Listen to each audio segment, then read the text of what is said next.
Haribol.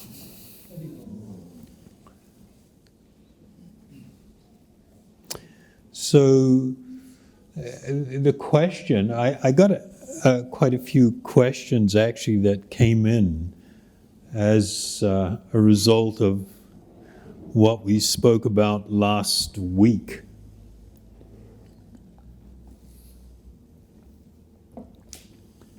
The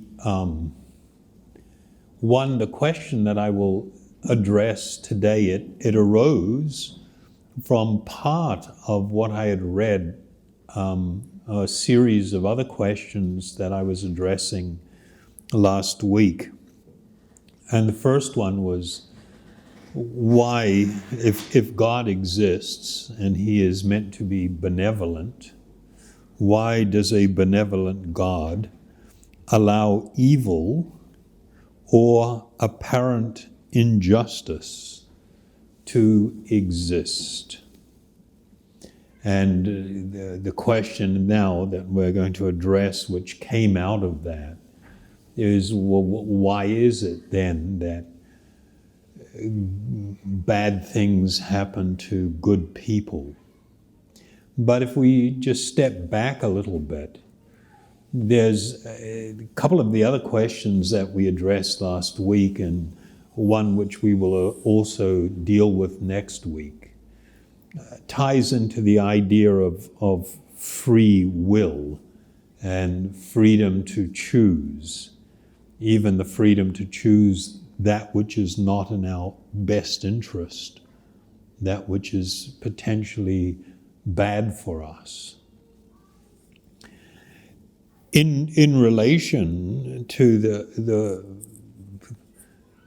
question and the bigger context, like with what I just read out, the question I read out, the Vedas and all the yoga texts, they propose or speak about a completely different view of things than what is the materialistic view. When I say materialistic, I'm not talking about people that are into things. We're talking about the philosophy of materialism. And the foundation of that philosophy is the idea that the body is me. And what's actually really extraordinary is that even if I intellectually agree that the body is probably not me, I don't necessarily act on that platform. I will find that I invariably act on an understanding or an idea that the body is me. And of course, this goes to the deeper question of states of consciousness that we can exist in. The materialistic philosophy, of course, doesn't accept any spiritual reality and any higher spiritual truth. And the tendency is to see things, everything, in relation to myself and my desires and my wish to live happily ever after and to find perfect happiness and love and to make a perfect home in this world. And it's just like astonishing because that is so false. I mean, all we got to do is examine it. Who do we know that has attained this perfect state of happiness, trying to live a worldly life? I mean, do you know even one person? And of course, there's incredible amounts of evidence where you see people that have risen to great fame and fortune and popularity as movie stars or rock stars or whatever.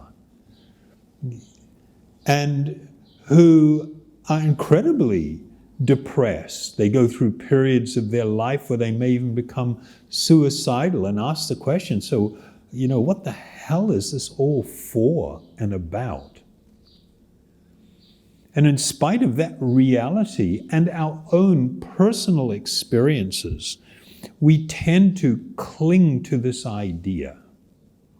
If we look at things scientifically, really examine things, you cannot find what part of the body is creating consciousness,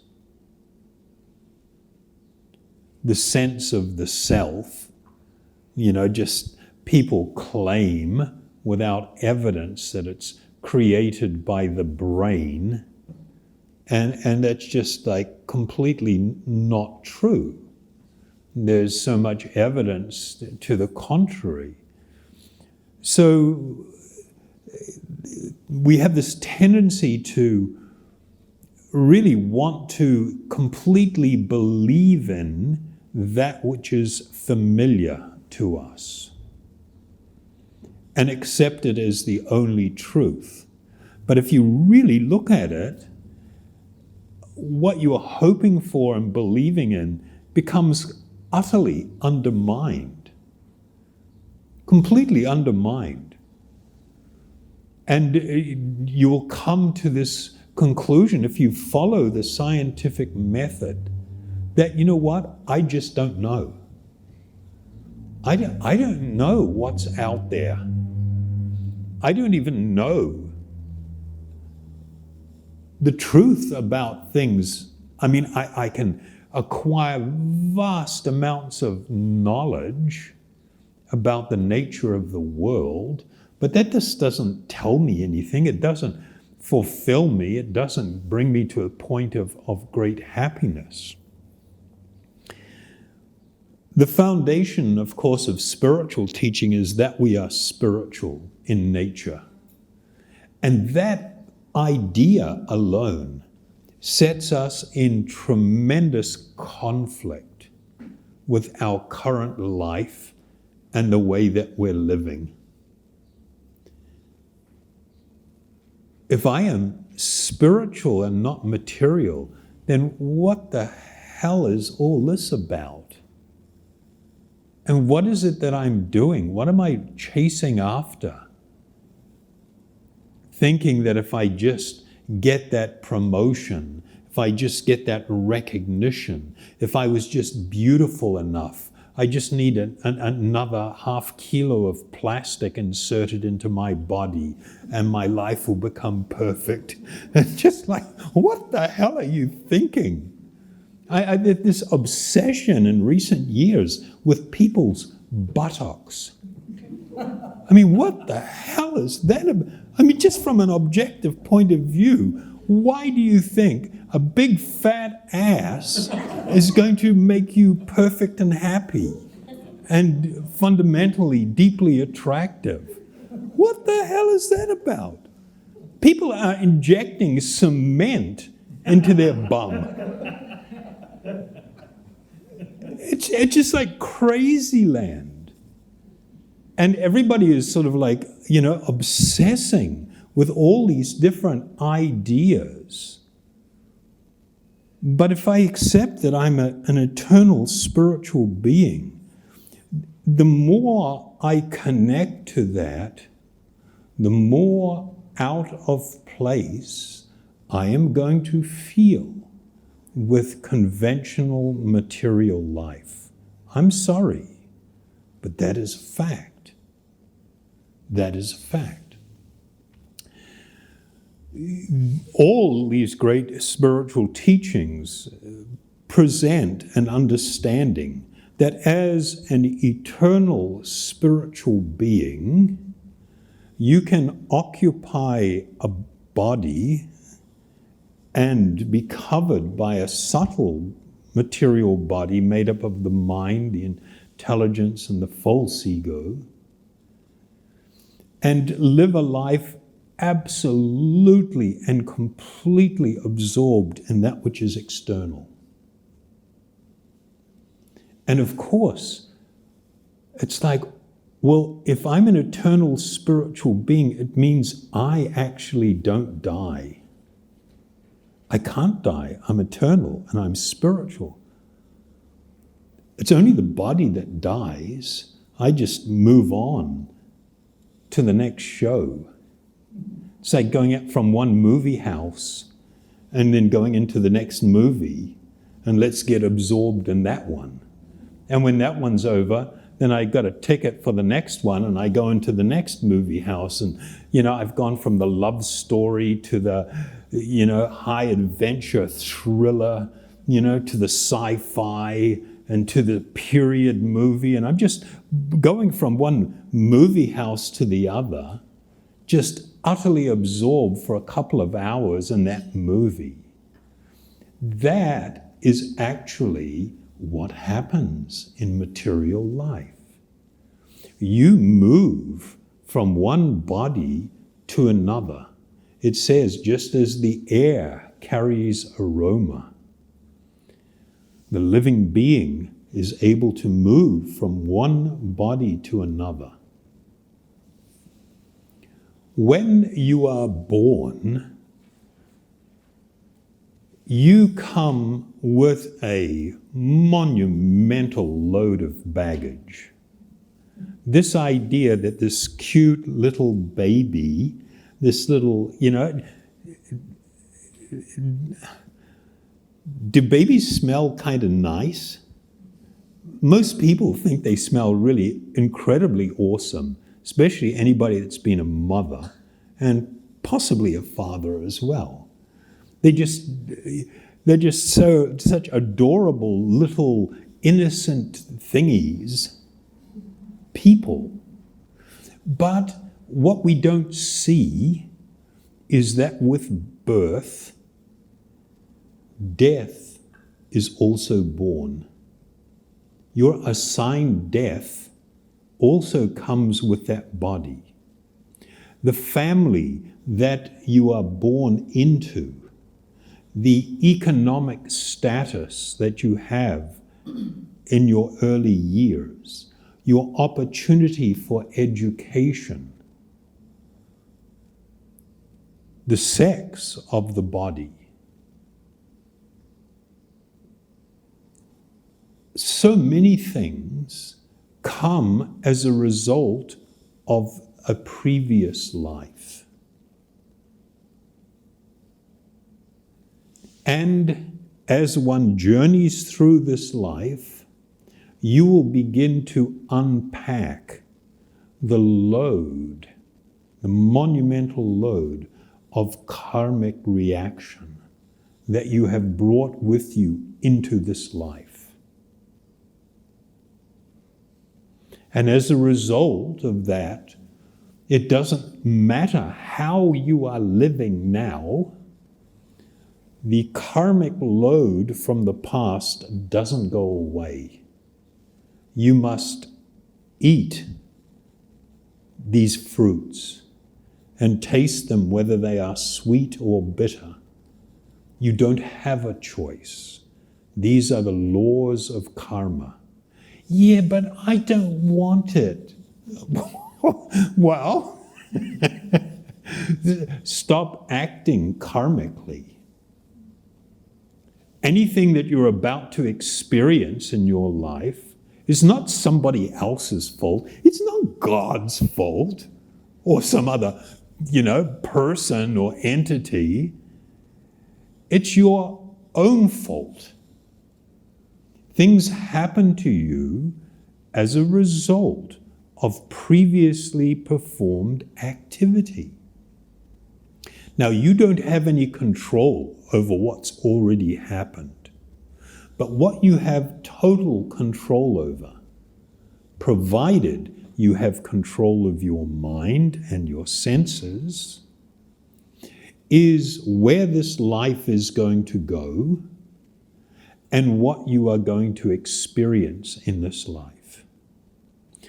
Even something bad from the past that I might have engaged in, and now I am faced with the bitter fruit of that. How I process that, how I deal with that, that's within my control. That's utterly within my control. And the quality of life I'm going to have going forward is utterly in my control. If you only adopt the philosophy of materialism, then life sucks. It's so unfair. It's like, I didn't do anything. Not in this lifetime, at least. How come I was born with a physical disability? Or how come I was born with a deformity or some mental challenges? Or how come I've got all this stuff? How come I wasn't born? How come I was born in a slum in Bangladesh and not in some rich guy's house in Beverly Hills?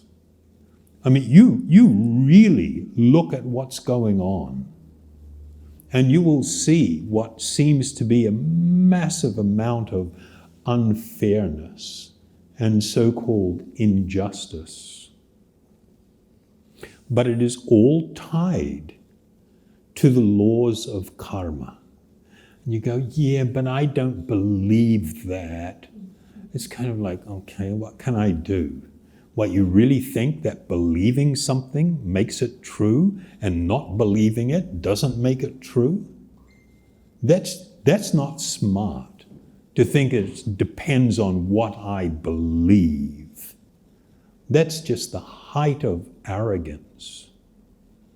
There is a need to really plumb the depths of truth and to discover really what it's all about. What's the big picture here?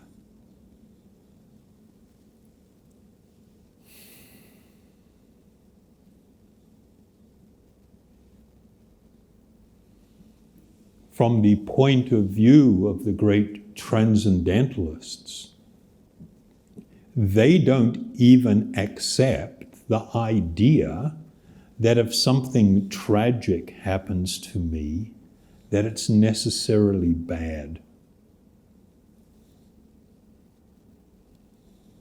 They see within everything opportunity.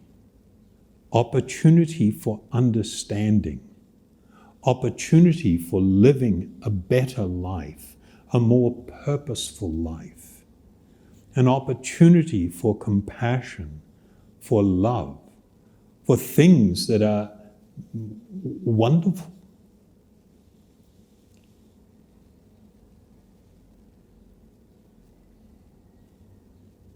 They understand when they experience things themselves, that actually maybe I'm lucky this bubble was burst.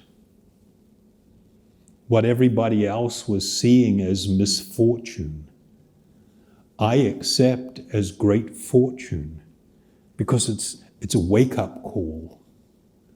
It's an opportunity to get out of how I was living, which is actually not going anywhere. The only place it's going is to the cemetery. That's where it all goes. Material life goes to the crematorium or the cemetery. It doesn't go anywhere else. That's how it all ends. Yeah, but while I'm young, and why don't I just enjoy and worry about that later? You know how dumb that is? You ask any really old person who's suffering the reality of old age. In Sanskrit, this is called jara. They understood in the yogic system that there were 4 things to fear. The first is birth. What? Yeah, because with birth, it means it is the product or the result of really not good state of consciousness. It is the result of ignorance. It is the result of my becoming deeply attached to that which is temporary and passing. So with it will come these other things: birth, disease. It's inescapable. Doesn't matter how many vaccines you have, there will be another one that comes along that everybody's not ready for. Old age. You have no idea about the old age thing. I mean, I couldn't get it when I was young. I used to look at old people when I was a kid and think they were like another species. And they'd say, you know, when I was young, it was like, and you're going like, what? You young? You know, I couldn't relate. My wife, on the other hand, she had this thing since she was a kid. She'd look at old people and just be really fearful of like, oh my God, that's where I'm going. And that's not very common. People think like that. That's cool. So you've got birth, disease, old age, and then death. The most overwhelming experience that you will have in this life and this body is when you are getting kicked out and you are faced with death. It's a total freak out unless you've been through this process of really considering it and really coming to grow in a deeper appreciation of my eternal spiritual nature and becoming more deeply identifying with that reality as opposed to the temporary and false reality, the idea that the body is me. So you've got this whole journey going on, and this thing that's holding it all together is karma. The activities that we perform, which we must accept the fruits. As ye sow, so ye shall reap. It is inescapable. You can fantasize away, oh, I'm not going to believe in God, and I'm not going to into that spiritual stuff, and I'm just going to party, and you know, and okay, that's la la land. That's not dealing with the realities of life.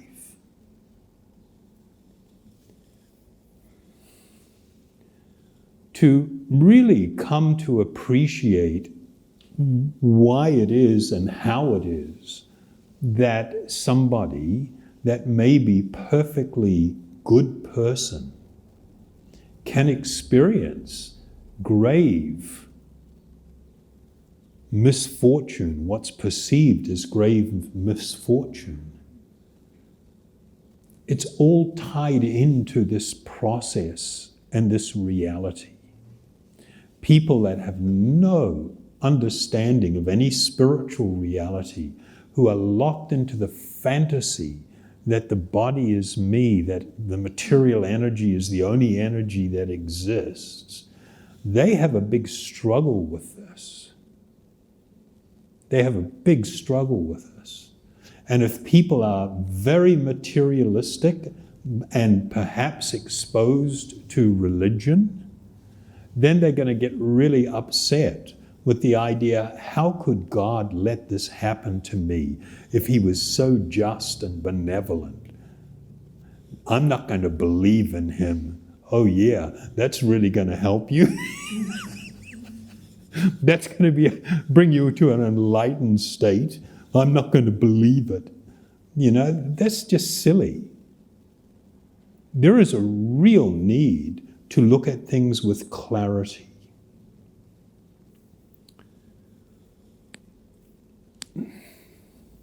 There is nothing more important than that you can do with your life than to engage in the process of self-realization, to actually come to not just have an idea or have an acceptance, but to become fully awakened to the reality of your spiritual being apart from the body. To connect with your actual spiritual being. That state of enlightenment means a person can become free from all fear, to come to an experience of complete fulfillment and happiness. But if we don't like that idea, well, that's okay. You don't have to like it. You don't have to accept it. It doesn't change anything. What you believe or what you accept or don't accept, it's kind of irrelevant. It's not going to change anything. You know, it's time to grow up a little bit and be realistic and look at things for what they are. This message will seem utterly depressing to a person that is deeply engaged with materialistic consciousness and philosophy. For a person that's walking a spiritual path, this is like really liberating. It's really liberating. It's like fantastic. Now I can get on with stuff. I have a deep sense of purpose. I make really conscious decisions in life. I make really good choices. And I experience tremendous joy. Tremendous joy. Living a conscious life. A life of spiritual awareness.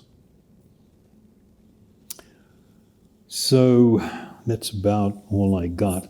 Was that a bit too serious or what? Probably half the people are going to run away and not come back anymore. I tell you, it's really seriously difficult trying to deliver the actual full picture in the current world. Everybody wants things to be a certain way. Everybody's like doing the kid's storybook, wanting to live happily ever after. There is a state where you can live happily ever after. It's not material life. You cannot only not live happily ever after. It's crash and burn territory. Sorry. Oh, that guy's such a bummer. No. I want you to fly. Sprout your wings and fly. Become free from the entanglement and the weight of materialistic consciousness and ideas, of hoping against hope. The vain hope that I can find some perfection in the material world. While being here, you can find perfection, but it won't be in the material world. It'll be in the reality of your spiritual being. You wanted to ask something? Yeah, you mentioned that we're, in this lifetime, we're experiencing karma, the results of actions in previous lives. In this life, is it always sort of that what we do this life is going to be next lifetime, or is something sort of mixed in this lifetime? Thank you for that question. Yeah, just to make it very clear, from the moment that you take on a particular body and engage in activity, you are engaged in karmic undertaking. Right now, what you are experiencing in your life is not all from a previous life. Probably the majority of it is from this life. But you will see, and that's why, this particular subject or title for this talk. Why do bad things happen to good people? Sometimes there are people that are living lives of goodness, of kindness and everything. And yet, out of the blue, it's like you get hit by a bus, meaning, a really bad situation that can be very tragic. Well, one of the documentaries that we're working on, there was a guy that got a life sentence for being a murderer. And he became touched. I mean, he was a hardened gang criminal. I mean, a hardened murderer. And he became touched by a couple of people that used to visit him occasionally in prison. One was they were both religious people. One of them was deeply absorbed in Maori culture, and he really pushed this guy to become more engaged with his roots and to learn more about his own culture. The other person was just a really sweet and good man. And when he was transferred up north to Nafa prison, this guy and his wife, who had been visiting him on and off for years, used to drive all the way up there from Auckland, like 3.5 hours, to see him at least once or twice a year and spend time with him, and were just nice to him. And when this guy was let out of prison, one of the first things he did was to go and visit this couple. And he was actually really touched by them and their lives. So he was lying, the old guy and his wife, they lived on the North Shore. And the guy went to lie down after lunch. He's already in his 80s, to take a snooze. And he's lying on the couch, and a car comes off the road, crashing through their living room and killing him while he lies on the couch. And the guy, Brownie, he was utterly distraught, and he was so angry that this happened, this particular thing happened. And when he went to see the widow, he said that he actually cried, and he was so angry. He said, he believed in a God, and how could a God let this happen to him? And he was like just in this mode of rejection and anger. And he said the wife reached up and wiped his tears and held his face and told his tattooed face, gang insignias and everything, and told him, Brownie, God didn't do this. It was just an old woman who lost control of her car. And Brownie said that completely blew his mind, that they saw things in that way. And the effect that it had on him, although he's not a religious person at all, I think that he is quite kind of spiritual in a lot of ways. He's a deep person, he's dedicated to trying to stop young people joining gangs and doing what he did.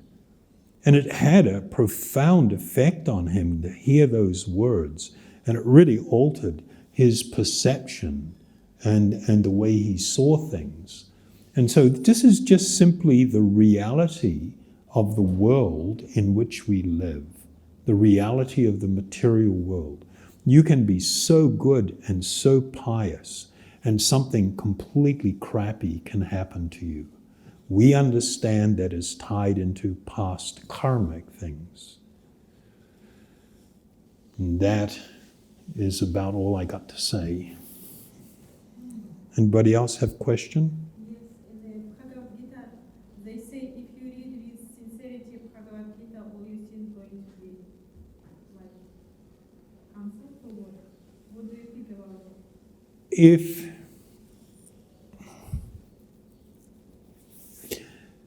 If a person dedicates their life to the path of spiritual discovery and lives a profoundly spiritual life under the direction of an empowered and very holy spiritual teacher, it is a fact that the past storehouse of karmic reaction can become completely destroyed. For a person that is making spiritual advancement and growth, they don't care if bad stuff's going to happen, if good stuff's going to happen. Either way, I'm not interested. This is not my life. This is not the focus. It will come, it will go, but I will remain unaffected by it. But the truth is that when a person becomes very resolved to lead a deeply spiritual life, then the load of one's past karma will become extinguished. Okay? Thank you very, very much. Haribol.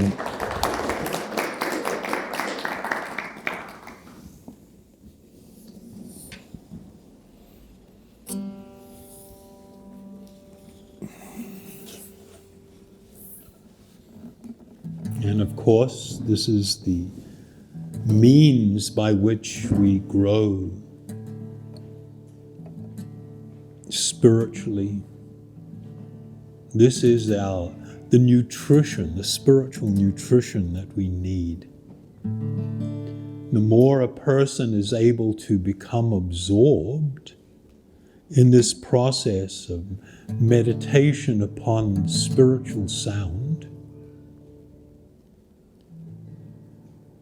and the more purified they become, the more one can enter into a whole other spiritual reality.